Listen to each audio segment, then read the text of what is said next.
Selamat pagi, selamat berjumpa dalam kasih Tuhan kita Yesus Kristus. Kita bersyukur pagi hari ini Tuhan begitu baik dan Tuhan masih memberikan nafas kehidupan. Tuhan memelihara kita, Tuhan menjaga kita, dan Tuhan memberkati kehidupan kita. Baik saudaraku yang dikasihi Tuhan, kita akan belajar firman Tuhan di dalam Lukas pasal 1 ayat 38. Lukas pasal 1 ayat 38, dan tema firman Tuhan pagi hari ini, hiduplah sebagai hamba Allah. Hiduplah sebagai hamba Allah. Demikian bunyi firman Tuhan. Kata Maria, sesungguhnya aku ini adalah hamba Tuhan, jadilah padaku menurut perkataanmu itu. Lalu malaikat itu meninggalkan dia. Saya ulangi lagi, kata Maria, sesungguhnya aku ini adalah hamba Tuhan, jadilah padaku menurut perkataanmu itu. Lalu malaikat itu meninggalkan dia. Saudara yang dikasihi Tuhan, Alkitab menceritakan tentang seorang wanita yang bernama Maria. Saudara dan saya masih diberikan hidup oleh Tuhan. Saudara dan saya masih diberikan nafas kehidupan oleh Tuhan. Pertanyaannya adalah, apa yang kita buat untuk hidup ini? Untuk dijadikan hidup kita ini sebagai apa? Alkitab mau mengajarkan kita, mau sebagai umat Tuhan, kita hidup sebagai hamba Allah. Kita hidup sebagai hamba Allah. Kata hamba dalam bahasa aslinya adalah doulos. Lagi kata hamba dalam bahasa aslinya adalah doulos, yang artinya adalah abdi, yang artinya adalah pelayan. Saudara dan saya, setiap kita adalah hamba-hamba dosa pada zaman dahulu. Kalau kita berbicara tentang hamba pada zaman dulu, hamba adalah orang yang terikat kepada majikannya. Orang yang terikat kepada majikannya, ia tidak mempunyai hak apa-apa dalam hidupnya. Ia kalau sudah tidak disukai oleh majikannya, dia dijual kepada orang lain. Dan pada waktu sebagai hamba dijual, hamba itu gak bisa ngomong apa-apa. Hamba itu gak bisa berkata apa-apa. Dia harus mengikuti apa yang dikehendaki oleh majikannya. Dia harus taat kepada majikannya. Saudara dikasih Tuhan, nats yang kita baca merupakan ucapan dari seorang yang bernama Maria. Apa yang dapat kita pelajari dari seorang perempuan yang bernama Maria? Alkitab mengatakan sebuah pengakuan bahwa Maria adalah seorang hamba Tuhan. Maria bukan seorang hamba daripada suami. Maria bukan hamba daripada orang lain. Tetapi di dalam pengakuannya, Maria adalah hamba dari Tuhan. Saudara, di dalam Alkitab banyak contoh-contoh hamba. Ada hamba yang baik, ada hamba yang jahat, hamba yang setia, hamba yang tidak setia. Pertanyaannya, saudara dan saya adalah hamba-hamba Tuhan. Bagaimana keadaan saudara dan saya? Apakah saudara dan saya menjadi hamba yang baik, ataukah Apakah saudara dan saya menjadi hamba yang jahat di hadapan Tuhan? Itulah pertanyaannya buat kita. Tuhan mau kita menjadi hamba-hamba yang baik. Pengakuan yang jujur yang dapat kita terima dari Maria membuktikan bahwa dia adalah seorang hamba yang tidak punya hak apa-apa. Yuk kita belajar. Kita menjadi contoh di dalam hidup kita.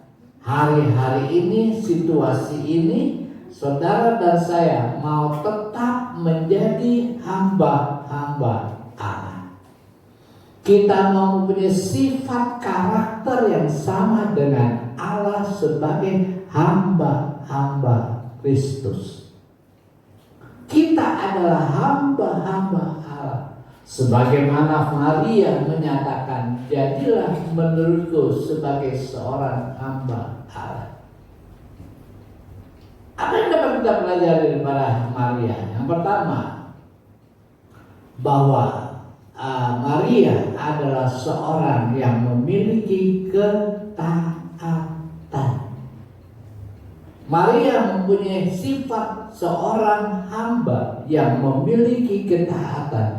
Dalam Lukas pasal 1 ayat 38 berkata, jadilah padaku menurut perkataanmu. Kita sudah tahu pada waktu Maria hamil, sebelum dia hamil, malaikat Allah datang kepada Maria dan berkata, jangan takut, aku akan jadikan kamu menjadi seorang ibu, dan kamu akan melahirkan. Maria pada waktu dia mendengar berita itu, dia nggak ngomong A, nggak ngomong B, dia nggak menolak, dia nggak berkata apa-apa, tetapi Maria berkata, jadilah menurut perkataanmu. Inilah satu hal yang baik yang dapat kita pelajari, bahwa Maria itu mempunyai ketaatan. Kalau saudara mempunyai pembantu, pertama-tama pembantu itu melamar kerjaan ke rumah saudara. Dan setelah dia diterima dalam pekerjaan saudara, maka ada satu sifat yang harus dimiliki oleh pembantu, yaitu dia harus taat kepada majikan. Kalau dia taat kepada majikan, maka majikannya akan senang. Inilah yang Tuhan mau dalam hidup saudara dan saya sebagai hamba-hamba Allah. Kita harus memiliki ketaatan sebagaimana Maria. Jadilah kehendak, bukan kehendak Maria. Dalam Alkitab kita melihat bagaimana Abraham disuruh Allah untuk meninggalkan satu tempat yang bernama Ur Kasdim. Abraham adalah hamba Allah yang begitu setia, begitu taat. Abraham tidak menolak walaupun dia nggak tahu harus pergi kemana. Tapi Abraham di dalam cerita itu dikatakan dia nurut. Dia tinggalkan kampung halamannya, dia tinggalkan kesukaannya. Dia pergi ke satu daerah yang belum dia tahu. Namun karena ketaatan daripada Abraham, maka Abraham itu melakukan dalam kehidupannya. Saudara yang dikasih Tuhan, kata taat dalam artinya adalah yang pertama, senantiasa tunduk kepada Tuhan. Senantiasa kita harus tunduk kepada pemerintah. Kita sekarang kan disuruh pakai masker, jaga jarak, cuci tangan. Sebagai warga negara Indonesia, kita wajib taat kepada pemerintah. Kita juga wajib taat kepada pemimpin-pemimpin kita, baik di gereja, baik di kantor, baik di mana saja, sebagai seorang karyawan, sebagai seorang pegawai, maka kita harus taat dan tunduk kepada pemimpin-pemimpin kita. Kata taat yang kedua artinya tidak berlaku curang. Dalam hidup kita, saudara dan saya tidak boleh berlaku curang. Apapun kita harus jalankan dengan benar-benar di hadapan Tuhan. Kata taat lainnya adalah saleh, kuat di dalam hal beribadah. Taat beribadah kepada Tuhan. Kita bersyukur bahwa GPI Asion masih diberikan kesempatan untuk kita beribadah.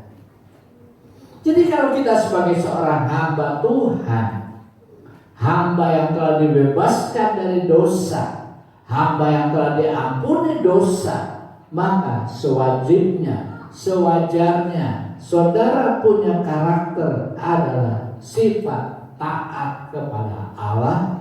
Kita tidak berbantah-bantah, kita tidak menjadi jemaat, menjadi hamba yang berontak, kita tidak boleh menolak apa yang Tuhan perintahkan dalam hidup kita. Itulah hamba yang taat, sebab Allah itu melihat karakter dari perempuan yang bernama Maria, dan Allah juga melihat karakter saudara dan saya sebagai hamba yang sudah dibebaskan dari dosa, hamba yang masih diberikan kesempatan, hamba yang masih diberikan hidup. Sebab itulah kalau kita masih hidup saat ini, jadilah hamba Allah yang memiliki ketaatan sebagaimana Abraham taat. Abraham sudah enak tinggal di tempat tinggal. Abraham sudah berada dalam zona nyaman. Abraham sudah nikmati berkat-berkat Allah, tetapi tiba-tiba Allah berkata, pergilah ke Ur Kasdim.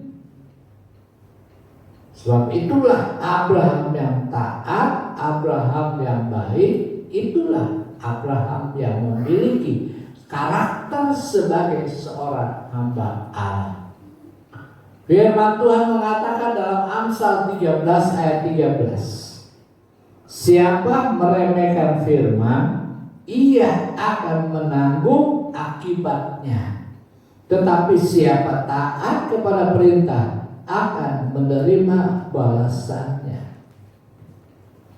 Tuhan menginginkan saudara dan saya punya karakter taat kepada Tuhan. Kenapa? Taat atau ketaatan itu akan mendatangkan berkat yang luar biasa buat saudara. Sebagaimana Amsal 13 ayat 13, siapa taat kepada perintah, siapa yang menolak perintah dia menanggung akibatnya. Tapi siapa taat kepada perintah, dia akan menerima balasannya. Situasi dunia saat ini menakutkan. Keadaan ekonomi menakutkan. Keuangan membuat saudara menjadi kecil hati. Tetapi ingatlah, saudara gak perlu takut, saudara gak perlu bimbang, saudara gak perlu ragu. Asal sebagai hamba Allah kita mau hidup taat kepada Tuhan. Dengan demikian ketaatan itu mendatangkan berkat, tetapi ketidaktaatan itu mendatangkan kutuk. Saya percaya setiap kita ingin menerima berkat, setiap kita ingin mendapatkan berkat yang luar biasa daripada Allah. Tetapi berapa banyak orang Kristen yang gak mengalami berkat yang dari Tuhan? Kenapa? Mereka adalah pemberontak di hadapan Tuhan. Mereka selalu melakukan hal yang tidak sesuai dengan firman Tuhan. Di dalam Alkitab kita lihat contoh yang bernama Yunus. Satu saat Allah berkata kepada Yunus pergi ke Niniwe. Pada waktu Allah memberikan pesan kepada Yunus untuk pergi ke Niniwe memberitakan Injil, Yunus dengar suara Allah. Yunus mendengar perintah Allah. Tetapi pada waktu dia mau ketika dia mendengar pergi ke Niniwe, dia ingat orang Niniwe adalah orang-orang yang jahat, orang Niniwe adalah orang-orang yang keras hati, orang Niniwe adalah orang-orang yang tidak mengenal Kristus. Yunus sebagai manusia dia bisa melawan, Yunus sebagai manusia dia bisa menolak perintah Allah. Dan apa akibatnya? Kita tahu cerita Yunus. Pada waktu dia berangkat naik ke kapal laut, Allah sudah suruh pergi ke Niniwe, tapi pikirannya, hatinya berkata, ngapain saya ke Niniwe? Akhirnya dia pergi ke Tarsus. Di dalam perjalanannya dia pergi ke Tarsus, Allah membuat kutuk kepada Yunus. Kapal itu diombang-ambingkan. Akibatnya Yunus harus dibuang ke dalam laut yang sedang mengamuk, laut yang sedang besar ombaknya, dan akhirnya ditelan seekor ikan yang besar. Betapa sedihnya Yunus sebagai hamba Allah. Betapa susahnya Yunus sebagai hamba Tuhan yang seharusnya menerima berkat. Tetapi karena ketidaktaatan daripada Yunus, dampaknya Yunus mengalami musibah. Jangan saudara dan saya menjadi Yunus. Apapun yang Tuhan sampaikan kepada saudara, apapun yang Tuhan perintahkan kepada kita, kita berkata, baik Tuhan, saya akan belajar melakukannya. Baik Tuhan, saya akan belajar menjalankannya. Itu yang Tuhan mau. Terutama di dalam situasi, kondisi yang menakutkan, yang menyusahkan. Kalau kita ingin mendapatkan berkat yang cukupi kehidupan kita, satu hal, taatlah kepada Tuhan. Contoh yang lain adalah Saul. Ketika Saul disuruh berperang, dan ketika Saul berkata, bunuh semua raja, bunuh semua binatang-binatang, jangan ada yang kamu ambil. Saul sebagai seorang raja yang seharusnya dia taat kepada Allah yang memilih dan mengangkat dia sebagai pemimpin. Tetapi karena kesombongan dalam diri Saul, dan pada waktu dia berperang melawan bangsa Amalek yang mengalami kemenangan, maka dia mulai memberontak kepada Allah. Binatang-binatang yang masih hidup pada waktu itu, sapi-sapi, kambing-kambing, domba-domba yang masih ada, yang gemuk-gemuk, dia ambil, dia simpan. Raja Agag sebagai pemimpin bangsa Amalek tidak dibunuh, pada Allah berkata bunuh. Tapi Saul tidak taat. Dampaknya adalah Saul dicopot menjadi seorang raja. Saul dicopot menjadi seorang pemimpin. Betapa sedihnya Saul, karena dia telah diurapi oleh Allah untuk memimpin bangsa Yahudi. Saudara dikasih Tuhan, biarlah dalam keadaan yang sulit apapun, dalam keadaan bagaimanapun juga, janganlah saudara dan saya menjadi Yunus, janganlah saudara menjadi Saul. Tapi biarlah kita mempunyai karakter seperti Maria. Jadilah kehendakmu.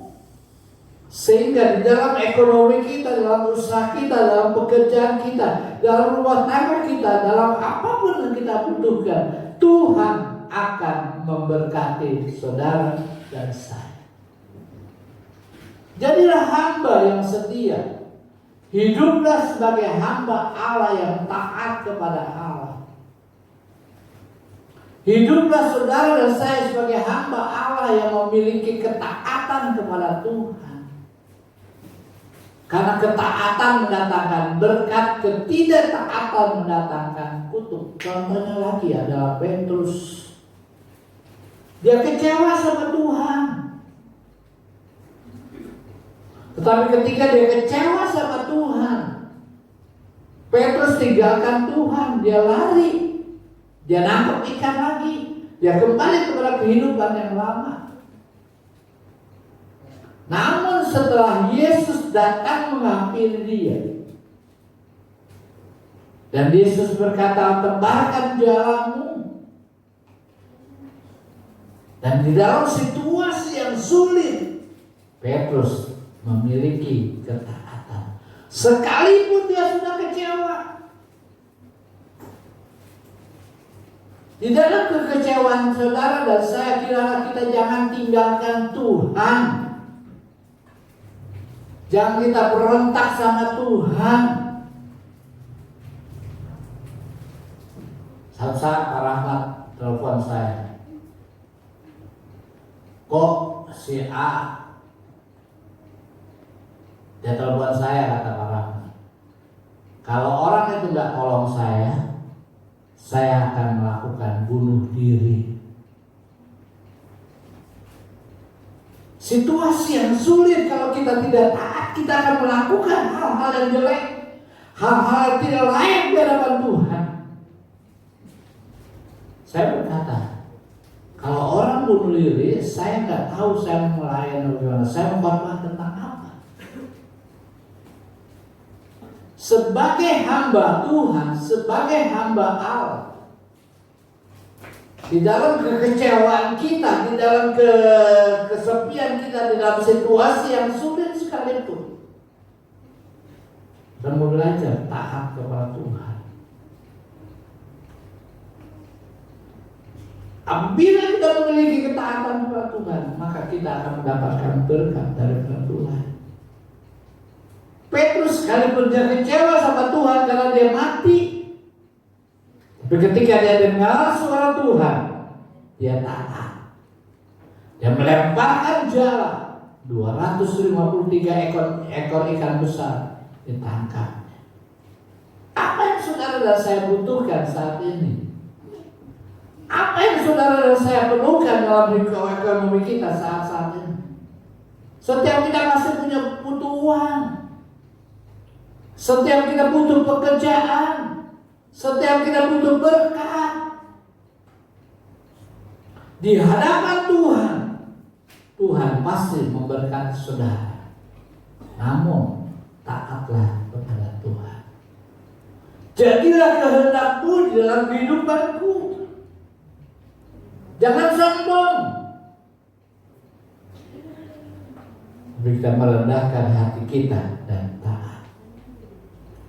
Seorang jemaat satu saat dia datang sama pendeta. Dia dicerita kepada pendetanya, Pak Pendeta, saya mau pergi ke Israel. Saya mau pergi ke kota suci yang bernama Yerusalem. Dan dia ingin mengunjungi Gunung Sinai. Gunung Sinai gunung yang tinggi di Yerusalem, di Israel. Harus naik onta ke atas. Dan anak Tuhan ini jemaatnya begini Pak Pendeta. Setelah saya naik ke Gunung Sinai, saya sudah sampai di puncak Gunung Sinai. Saya mau taat kepada Tuhan.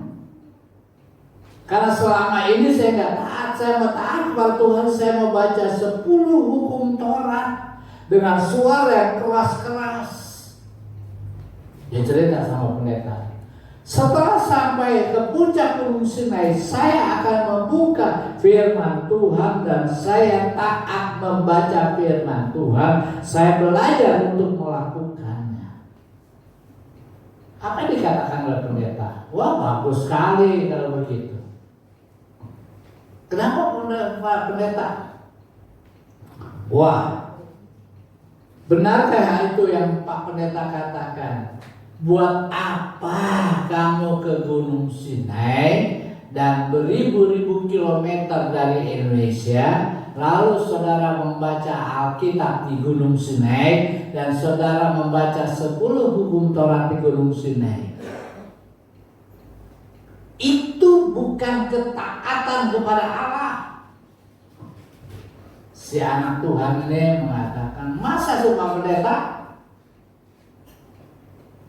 Kalau kamu kamu ingin taat, kenapa kamu mesti baca Alkitab di Gunung Sinai, di tempat yang jauh? Baca aja di rumah.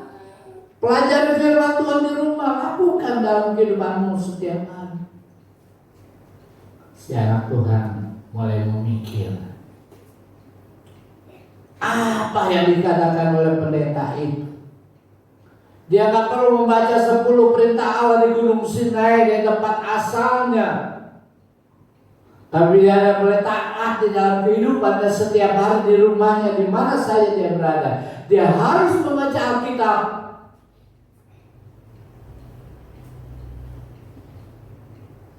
Saudara yang dikasih Tuhan, ilustrasi ini mengajar kepada kita.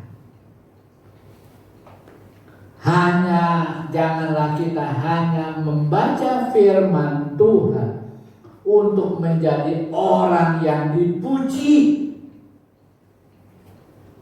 di tempat yang jauh, di tempat yang ramai. Kita baca Alkitab dan kita taat melakukan perintah Tuhan di tempat orang yang berkumpul ramai sekali. Allah tidak menghendaki semua, tapi biarlah kita menjadi anak Tuhan yang taat di mana kita berada.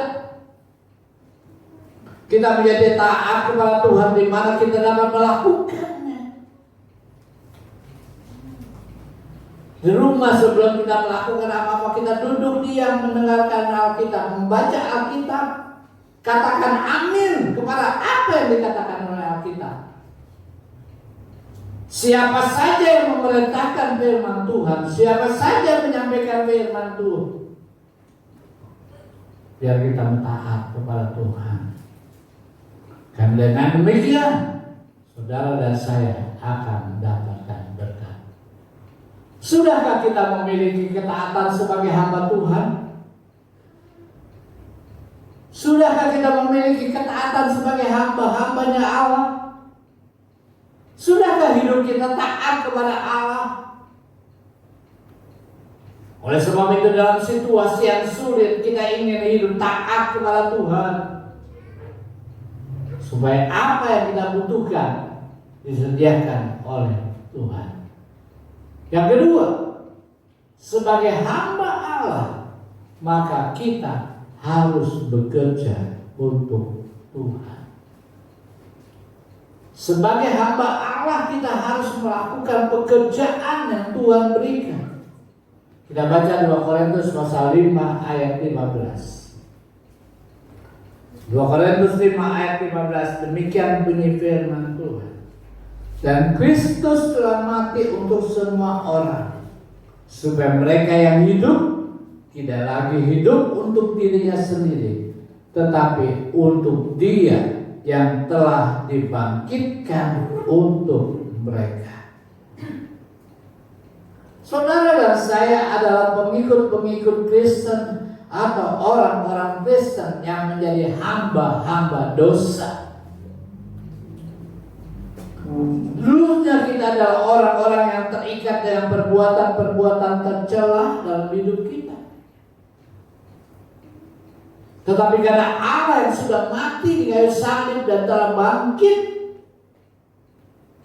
maka Alkitab mengatakan biarlah kita mau bekerja buat Tuhan.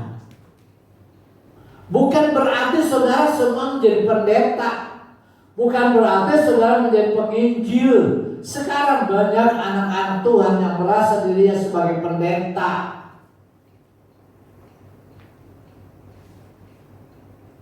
Tapi biarlah kita, saudara dan saya, sebagai anak-anak Tuhan yang telah dipanggil. Oleh sebab itu, kalau kita merasa kita sudah menjadi dibebaskan oleh Tuhan, kita mau menjadi hamba-hamba Tuhan.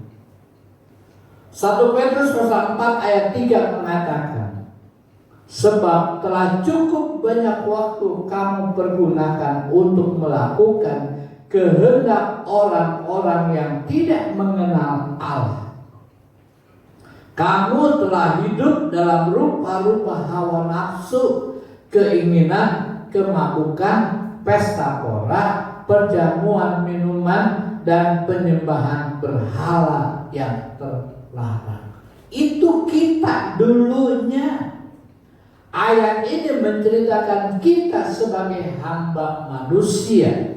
Dulunya kita adalah hamba-hamba dosa. Yang kita buat adalah perbuatan-perbuatan yang tercela, perbuatan-perbuatan yang dilarang oleh Allah, menyembah berhala, menyebut Allah dengan sia-sia, dan lain sebagainya. Kita hidup tidak mengenal Allah, kita menerima apa dan kita melakukan apa yang kita kehendaki, apa yang kita suka, apa yang ada dalam hawa nafsu kita. Telah bersyukur kepada Tuhan karena Tuhan itu adalah Allah yang begitu luar biasa dan rahmati, menyelamatkan saudara, dan kita sebagai hamba-hamba Allah. Maka sekarang kita adalah orang yang harus hidup sesuai dengan kehendak Allah. Saya seringkali menceritakan tentang ilustrasi dari dokter mata yang muda. Dokter mata yang muda yang baru praktek di sebuah desa, belum ada orang-orang yang datang kepada dia memaksakan dirinya. Dokter muda ini mulai berjalan-jalan ke seluruh desa dan dia mulai mencari orang-orang yang sakit mata. Dan ketika dia sudah mencari orang-orang yang sakit mata, dia menemukan seorang ibu yang punya sakit mata. Ibu matanya kenapa? Coba periksa kepada saya. Akhirnya ibu itu datang ke dokter mata itu dan diperiksa dan diobati. Setelah diobati dan diperiksa, dia sembuh. Si ibu ini tahu berterima kasih kepada dokter. Dokter, bagaimana saya harus bayar? Saya nggak punya duit. Dokter, bagaimana saya harus membayar biaya-biaya perawatan mata saya? Saya nggak punya uang. Tapi dokter mata berkata, ibu gak usah takut untuk membayar. Yang saya minta kepada ibu, ibu harus bekerja buat saya. Ibu harus melakukan sesuatu buat saya. Sekarang ibu gak usah bayar, ibu gratis. Namun satu hal yang saya minta, ibu pergi ke kampung halamanmu, ke tetangga-tetanggamu. Coba lihat, coba periksa kalau ada umat, kalau ada orang-orang yang sakit mata, beritahukan bahwa di sini ada dokter mata yang akan memeriksa. Si ibu ini taat. Dia sebagai hamba dokter itu, dan dia bangun, dia bangkit, dan dia mulai berjalan. Ketika dia sudah berjalan, dia bertemu ibu-ibu atau orang yang sakit mata. Dia bawa orang itu ke dokter. Di dalam Alkitab juga diceritakan seorang perempuan Samaria. Alkitab mengatakan, Mazmur 116 ayat 12 mengatakan, bagaimana akan kubalas kepada Tuhan segala kebaikannya kepadaku. Perempuan itu bertanya, apa yang harus saya buat? Dokter mengatakan, pergi bekerja buat saya. Apa yang saudara dan saya balas buat Tuhan? Yang sudah menyelamatkan kita, yang sudah memberikan nafas buat kita, yang sudah memberikan berkat kepada kita. Apa yang sudah kita balas? Tuhan gak minta sesuatu yang berat dalam hidup kita. Satu hal Tuhan minta, bekerjalah buat Tuhan. Selagi ada kesempatan, lakukan apa yang Tuhan mau. Di dalam Alkitab kita melihat seorang perempuan yang bernama perempuan Samaria. Dia seorang perempuan poliandre. Dia seorang wanita yang tidak puas dengan seorang laki-laki. Dia seorang hiperseks. Dia tidak puas dengan hubungan laki-laki dengan dia, satu orang, tidak. Tapi ketika dia berjumpa dengan Tuhan, dan Tuhan berkata, pergilah, jangan berbuat dosa lagi. Perempuan Samaria itu sadar. Dan ketika dia sadar, dia pulang ke kampungnya dan dia bekerja buat Tuhan. Dia melakukan apa yang Tuhan perintahkan, dia melakukan perintah Tuhan. Sehingga di kampung halamannya, perempuan Samaria ini memberitakan Tuhan sebagai juru selamat. Dan pada waktu dia mengatakan itu semua, banyak orang yang berjumpa dengan Kristus. Ini yang Tuhan mau dalam hidup kita. Dia sudah menyelamatkan saudara, dia telah menghapuskan dosa kita. Di tengah-tengah pandemi inilah saudara dan saya punya kewajiban bekerja buat Tuhan, memberitakan Injil sebagai amanat agung Tuhan Yesus Kristus. Kita menceritakan bagaimana Tuhan itu sudah menyelamatkan saudara, bagaimana Tuhan itu baik.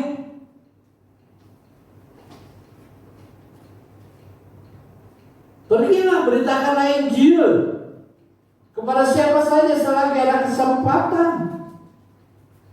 Kita mau melakukan semua untuk Tuhan. Hiduplah sebagai hamba Allah yang bekerja buat Tuhan. Jangan kita menjadi orang Kristen yang malas. Jangan kita menjadi orang Kristen yang berpangku tangan saja.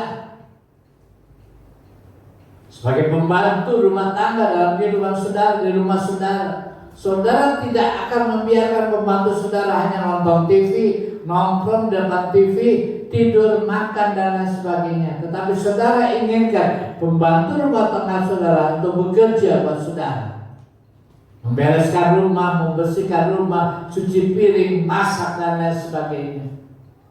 Karena mereka datang, mereka bekerja untuk digaji. Kalau kita ingin mengalami berkat daripada Tuhan, bekerja buat Tuhan. Karena dengan bekerja buat Tuhan, ada upah yang Tuhan berikan kepada saudara. Ada upah yang siap diberikan kepada kita. Yang ketiga, hidup sebagai hamba. Jadilah hamba yang dapat diandalkan. Jadilah hamba yang dapat diandalkan. Yesaya pasal 42 ayat yang pertama. Lihat itu hambaku yang kupegang, orang pilihanku yang kepadanya aku berkenan. Aku telah menaruh rohku ke atasnya, supaya ia menyatakan hukum kepada bangsa-bangsa. Saudara yang dikasih Tuhan, setiap manusia di dunia ini apabila menginginkan pembantu rumah tangga, tentu kita menginginkan seorang asisten rumah tangga kita yang bisa diandalkan. Dalam perusahaan, bos kita mengharapkan saudara adalah karyawan yang bisa diandalkan oleh perusahaan. Di dalam gereja, Tuhan menghendaki saudara menjadi orang Kristen, anak-anak Tuhan yang bisa diandalkan oleh Tuhan, bisa diandalkan oleh gereja, bisa diandalkan oleh pemimpin-pemimpin saudara. Oleh sebab itu, hiduplah sebagai hamba Tuhan yang bisa diandalkan. Arti kata diandalkan adalah berasal dari kata andal. Artinya adalah dapat dipercaya. Yusuf seorang muda di rumah Potifar, dia dipercaya, dia bisa diandalkan oleh Potifar. Sehingga Alkitab mengatakan Potifar tidak mengerjakan apa-apa dalam rumah tangganya. Segala urusan yang ada dalam rumah tangganya dikerjakan oleh Yusuf.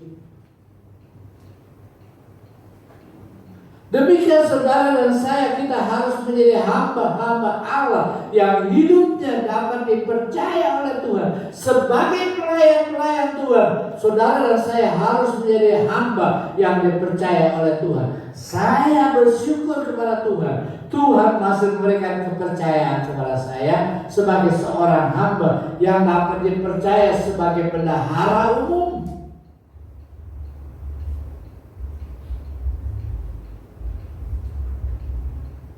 Sudah berpuluh tahun saya menjadi hamba Tuhan.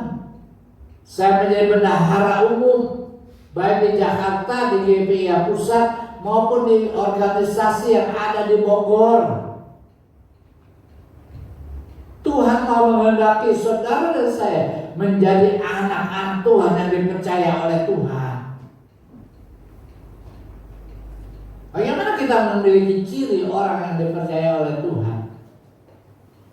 Tanda hidup orang yang dipercaya oleh Tuhan yang dapat diandalkan oleh Tuhan. Yang pertama adalah memiliki kehidupan rohani yang sehat. Kita harus memiliki rohani yang sehat. 1 Yohanes 3 ayat 1 berkata, lihatlah betapa besarnya kasih yang dikaruniakan Bapa kepada kita, sehingga kita disebut anak-anak Allah, dan memang kita adalah anak-anak Allah. Karena itu dunia tidak mengenal kita, sebab dunia tidak mengenal Dia. Inilah satu ciri yang Tuhan mau dalam hidup orang-orang yang dapat diandalkan. Kita mempunyai kehidupan rohani yang sehat, yang gak cepat putus asa, yang cepat tidak marah-marah. Rohani kita bertumbuh, iman kita bertumbuh di hadapan Allah, sehingga rohani kita sehat. Yang kedua adalah punya integritas. Sebagai hamba Tuhan yang dapat diandalkan, kita harus punya integritas. Apa arti integritas? Arti integritas adalah apa yang kita ucapkan, apa yang dikatakan itu sama dengan perbuatan kita. Jadi apa yang kita katakan itu sama dengan perbuatan kita, tidak berlawanan dengan kata-kata kita. Misalnya, saya mau pergi ke gereja, minggu pagi bangun tidur, mandi, siap-siap pergi ke gereja. Tetapi ketika sudah siap-siap, datang teman, seharusnya kita pergi ke gereja, tetapi apa yang kita ucapkan untuk pergi ke gereja tidak jadi pergi ke gereja karena ada teman. Tuhan maukan, inginkan saudara dan saya menjadi hamba-hamba Allah yang punya integritas. Apa yang kita ucapkan sama dengan apa yang kita buat. Apa yang kita ucapkan itu sama dengan perbuatan kita. Misalnya, kita punya keinginan gak pernah bohong, tetapi dalam situasi yang sulit, apa yang kita ucapkan itu tidak terbukti, kita menjadi pembohong. Bagi hamba-hamba Tuhan, kita harus punya integritas. Apa yang kita ucapkan itu harus nyata dalam perbuatan kita, harus sama dengan perbuatan kita. Bagi seorang suami berkata kepada istri, "Ma, saya sayang mama, saya mencintai mama." Wah, bagus ucapannya. Ketika ada di rumah, "Ma, saya sayang mama." Tapi ketika di luar rumah, ada lihat cewek cakep, lupa dengan ucapannya, berselingkuh, ngedeketin cewek cakep. Tidak. Sebagai hamba Tuhan kita punya integritas di hadapan Allah. Dan berkata, saya mencintai Tuhan, saya mau beribadah kepada Tuhan, saya mau melakukan perintah Tuhan. Dalam perbuatan kita beribadah. Dalam perbuatan kita setia kepada Tuhan. Dalam perbuatan kita tetap berdoa kepada Tuhan. Dalam perbuatan kita baca Alkitab dalam Tuhan. Yang ketiga, tanda seorang hamba yang dapat diandalkan adalah punya tanggung jawab. 2 Timotius pasal 4 ayat yang kelima berkata, tetapi kuasailah dirimu dalam segala hal, sabarlah menderita, lakukanlah pekerjaan pemberita Injil, dan tunaikanlah tugas pelayananmu. Inilah tanda kalau kita hidup sebagai seorang hamba.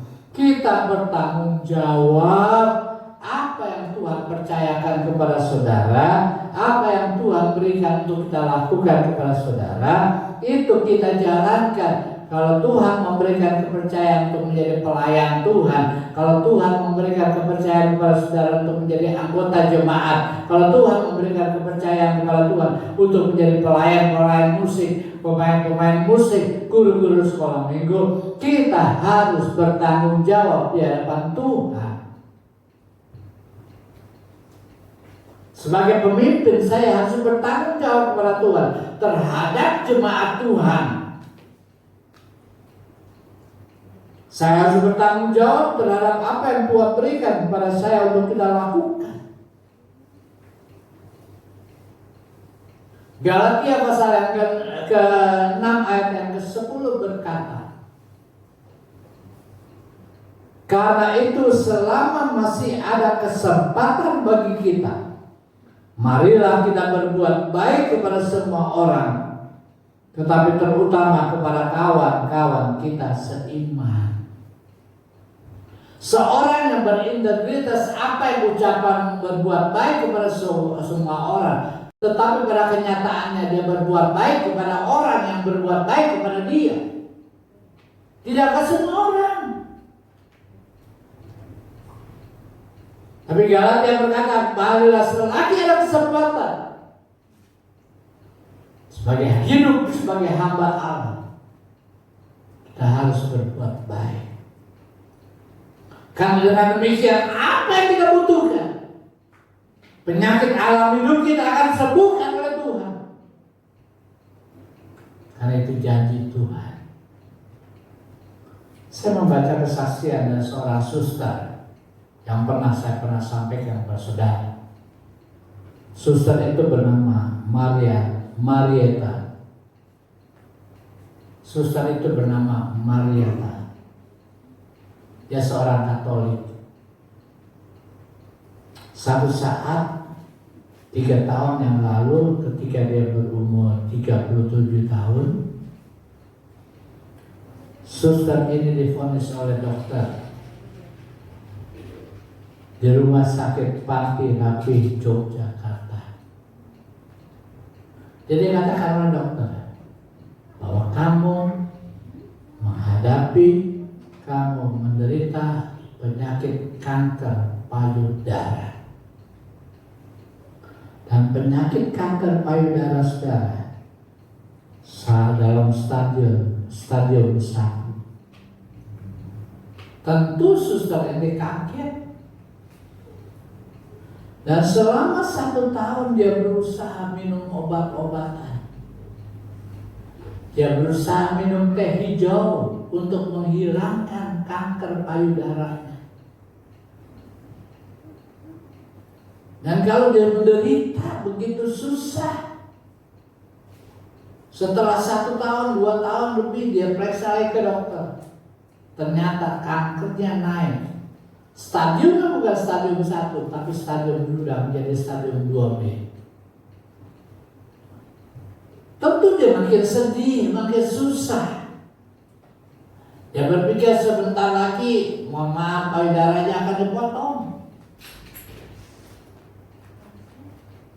Dia menderita penyakit kanker payudara ini. Sudah menjadi 2B. Rosa adalah seorang ibu yang tahu kalau suster ini menghadapi penyakit kanker payudara 2B. Kemudian ibu ini berkata, coba kamu pergi ke seorang pastor, ke seorang romo yang bernama Yohanes Indra Kusuma yang ada di Puncak. Coba kamu pergi ke sana, minta didoakan. Karena dia orang Katolik, dia minta datang kepada Romo Yohanes Indra Kusuma. Dia taat, dia integritas, dia menjalankan apa yang diperintahkan. Dia pergi ke Romo Yohanes itu. Nah, setelah dia sampai di rumah Yohanes Indra Kusuma itu, dia minta didoakan. Dan pada waktu itu Romo Yohanes mendoakan. Dan pada waktu dia menempatkan tangan di atas kepala daripada Suster Maria ini, Romo ini berkata, kamu masih menyimpan kepahitan, kamu masih menyimpan kebencian, kamu masih menaruh kebencian kepada seseorang dalam hatimu. Dan pada waktu dia mendengar perkataan Romo Yohanes itu, dia kaget, dia menangis. Dan akhirnya dia cerita, benar Romo, saya punya kebencian kepada papa saya punya kepahitan kepada papa saya, karena papa saya telah mengkhianati istri saya, ya mama saya. Papa telah mengkhianati istrinya dan mengkhianati 3 anaknya termasuk saya. Sebab itulah saya benci. Karena di rumah itu dia bawa perempuan lain dan hidup bersama dengan perempuan yang lain. Suster ini menceritakan kepada Romo. Dia menangis. Dan setelah dia menangis, Romo itu mendoakan. Dan kalau dia sudah mendoakan, dia pulang. Apa yang dilakukan oleh Maria Carmen? Dia punya integritas kepada Allah, sehingga dia minta izin untuk cuti kepada kantornya, ke rumah sakitnya. Dia minta cuti sebagai seorang suster. Setelah diizinkan dia cuti, dia datang ke rumah papanya. Papanya saat itu sudah sedang stroke, yang sedang pakai kursi roda. Apa yang dilakukan oleh suster ini? Melihat papanya yang sudah stroke, yang sudah tidak berbuat apa-apa. Dia datang kepada papanya dan minta pengampunan kepada papanya. Dia melayani papanya dengan baik, dia melayani papanya dengan segala-galanya, dia melayani papanya dengan kasih sayang. Seorang anak kepada papanya, walaupun ada kebencian dalam hatinya. Setelah 6 bulan dia rawat papanya, dia kembali lagi di Jogja. Dia bekerja lagi. Dan sebelum dia bekerja, dia pergi lagi ke rumah sakit tempat dia panti rapi di Jogja. Dia check up. Setelah dia check up, dokter yang tadinya mengatakan dia kena stadium 2B. Setelah dia check up, betapa kagetnya dokter itu. Dan dokter itu berkata, kamu minum obat apa? Kamu makan obat apa? Sehingga suster ini kaget dan mengatakan, apa yang Pak Dokter maksudkan? Apa yang dokter katakan? Selama ini saya tidak minum obat apa-apa, dokter. Saya sudah lepaskan obat saya dan saya tidak makan obat sedikit pun. Lalu kenapa, dokter? Dokter berkata, saya merasa paket kanan. Sekarang kamu sudah tidak positif lagi kanker, tapi semuanya sudah negatif. Pada waktu dia mendengar bahwa dia sudah negatif, saudara menceritakan bagaimana saya telah melepaskan pengampunan saya telah melakukan perintah Tuhan, saya telah bekerja buat Tuhan, saya taat kepada Tuhan, saya punya integritas kepada Tuhan. Itulah yang membuat saya mendapatkan kesembuhan daripada Tuhan. Akhirnya saudara mendapatkan kesembuhan. Penyakit kanker payudaranya stadium 2B kemudian lenyap karena Tuhan telah memberikan upah, memberikan berkat kepada saudara ini. Dari kisah ini kita diberikan pengajaran bahwa seorang hamba Allah, dan apabila saudara dan saya hidup sebagai hamba Tuhan yang baik, saudara dan saya tidak pernah menyimpan kesalahan orang lain.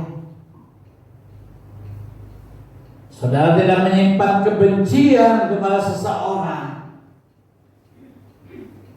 Saudara memiliki ketaatan menjalankan perintah dalam hidup saudara.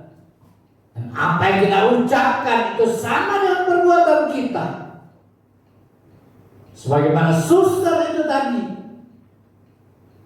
yang melepaskan segala kebencian, yang melepaskan segala kepahitan dalam hidupnya. Kalau saudara dan saya melakukan itu semua, saudara gak benci kepada saya sebagai hamba Tuhan, saudara tidak menyimpan kepahitan kepada saya karena saya seringkali berbuat salah mungkin dengan saudara, tapi saudara melepaskan pengampunan kepada saya, maka saya percaya sakit penyakit yang ada dalam diri saudara, masalah ekonomi yang saudara butuhkan saat ini, apapun yang saudara perlukan saat ini, kalau Tuhan bisa menyembuhkan suster tadi, Tuhan juga sanggup menyembuhkan saudara dan saya. Kalau kita mau lepaskan segala sesuatunya di hadapan Tuhan, kita mau hidup sebagai hamba Tuhan yang taat, yang bekerja buat Tuhan, dan bisa diandalkan oleh Tuhan. Saya percaya apapun yang kita butuhkan saat ini, Tuhan siap dan sanggup untuk memberkati saudara dan saya. Sebagai ayat terakhir, kita akan membaca firman Allah. Naikkan firman. Apa yang harus kita buat?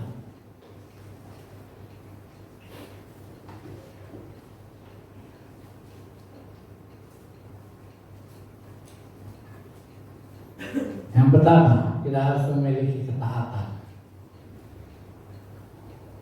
Yang kedua, kita bekerja buat Tuhan.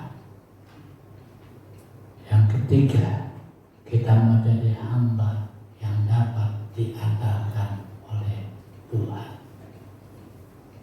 Sebagai ayat terakhir, Ulangan pasal 13 ayat yang keempat.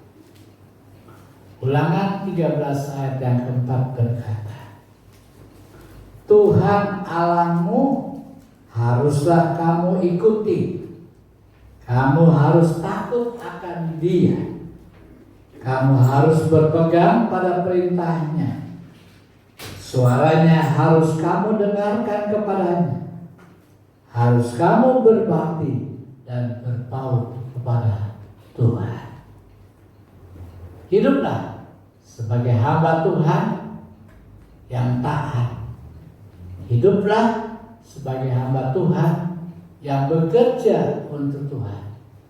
Jadilah, hiduplah sebagai hamba Tuhan yang dapat diandalkan. Segala sesuatu yang kita butuhkan, yang kita perlukan, Tuhan sanggup menolong dan memberkati kita. Tuhan Yesus memberkati firman-Nya.